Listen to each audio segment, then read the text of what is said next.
friends இந்த sweet கொண்டு பாருங்க பார்க்கவே எவ்வளோ ஒரு சூப்பராக இருக்குது டேஸ்ட் அந்த அளவுக்கு சூப்பராக இருக்கும் இன்னைக்கு சூப்பரான மசாலா ஸ்வீட் கொண்டு தான் பண்ண போகிறோம் எப்படி செய்யலாம்னு பார்க்கலாமா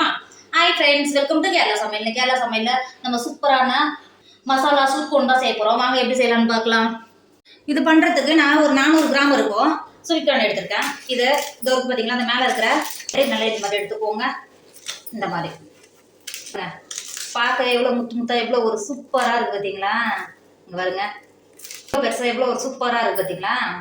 இது இங்கே பார்த்தீங்களா அந்த மேலே இருக்கிற தட்டைன்னு சொல்லுவாங்க அதை எடுத்துட்டு இதற்கு பார்த்தீங்களா இந்த ஸ்வீட்கான பொறுமையாக இது மாதிரி உதிர்த்து எடுத்துக்கோங்க ஒரு வருஷத்தில் எடுத்தீங்கன்னா ஈஸியாக எடுக்கிறதுக்கு வரும்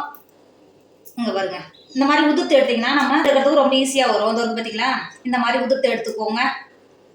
இப்போ பாருங்க நம்ம உதிர்த்து எடுத்தது 2 கப்பு வரும் 250 கிராம் கப்பில் 2 கப்பு வரும் இப்போ உதிர்த்து எடுத்த உடனே எவ்வளோ ஒரு சூப்பராக இருக்கு பாருங்க மணிமணியா இங்கே பாருங்க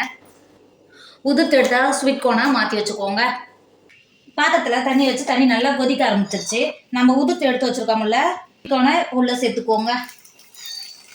சேர்த்து கொடுத்துட்டு ஒரு 5 நிமிஷம் மட்டும் நல்லா கொதிக்க விடுங்க இப்போ பாருங்க நல்லா கொதிக்க ஆரம்பிச்சிருச்சு இந்த அளவுக்கு நல்லா கொதிச்சாவே போதும் இப்போ இருக்கிற கோனை மட்டும் இந்த மாதிரி நல்லா வடிகட்டிட்டு வேற ஒரு பாத்திரத்துக்கு மாற்றிக்கோங்க நல்லா வடிகட்டி எடுத்து வச்சிருக்கிற கோனில் 2 டேபிள் ஸ்பூன் அரிசி மாவு சேர்த்துக்கோங்க 2 டேபிள் ஸ்பூன் அரிசி மாவு சேர்த்துட்டு நல்லா கலந்து கொடுத்துக்கோங்க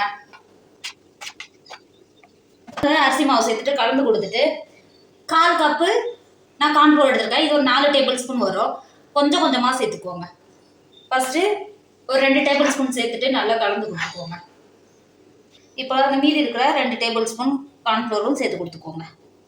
சேர்த்துட்டு நல்லா கலந்து கொடுத்துக்கோங்க இந்த அளவுக்கு நல்லா கலந்து கொடுத்துட்டு இப்போ ஒரு ஓரமாக மாற்றி வச்சுக்கோங்க இப்போ பாருங்க இரும்பு வானலில் எண்ணெய் வச்சு எண்ணெய் நல்லா சூடாயிடுச்சு இப்போ நம்ம ஏற்கனவே கார்ன்ஃப்ளோர் போட்டு மிக்ஸ் பண்ணி எடுத்து வச்சுருக்கோம்ல கோனை இப்போ இது உள்ளே சேர்த்துக்கோங்க உள்ளே சேர்க்கும் போது இந்த அளவுக்கு தான் இருக்கணும் சேர்த்து கொடுத்துட்டு நல்லா கோல்டன் கலர் நல்லா பொரிஞ்சு வரும் நல்லா பொரிஞ்சு வெந்து வர வரைக்கும் நல்லா வேக வச்சுக்கோங்க இப்போ பாருங்க கோன் நல்லா பொரிஞ்சு எந்த அளவுக்கு அந்த பப்பிள்ஸ் எல்லாம் அடங்கிடுச்சு பார்த்தீங்களா இப்போ இது வெளில எடுத்துக்கோங்க இருக்கிற கோனெல்லாம் இதே மாதிரி பொரிச்சு எடுத்துக்கோங்க ஃப்ரெண்ட்ஸ் இங்கே பாருங்க நம்ம கோன் எந்த அளவுக்கு நல்லா கிறிஸ்பியாக இருக்குது பார்த்தீங்களா நல்லா ஈவனாக பொரிச்சு எடுத்துட்டோம் இப்போ ஒரு 1/4 டேபிள் ஸ்பூன் உங்களுக்கு டேஸ்ட்டுக்கு அனுசரித்து உப்பு சேர்த்து கொடுத்துக்கோங்க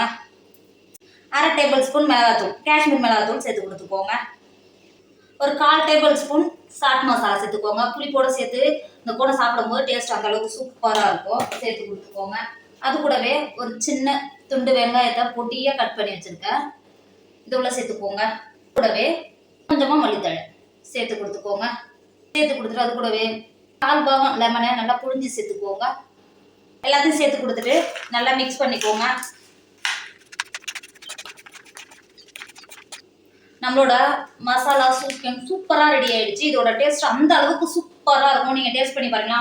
நீங்கள் ஸ்வீட் கார்ன் வாங்கினா கண்டிப்பாக இது மாதிரி ட்ரை பண்ணி பாருங்க வீட்டில் இருக்கிறவங்க எல்லாருமே குட்டீஸ் எல்லாம் ரொம்ப விரும்பி சாப்பிடுவோம் கண்டிப்பாக நீங்களும் ட்ரை பண்ணுங்க என்னோட வீடியோ உங்களுக்கு பிடிச்சிருந்தா உங்க ஃப்ரெண்டு உங்க ஃபேமிலிக்கு ஷேர் பண்ணுங்க மறக்காம கேரளா சமையல் சப்ஸ்கிரைப் பண்ணிக்கோங்க தேங்க்யூ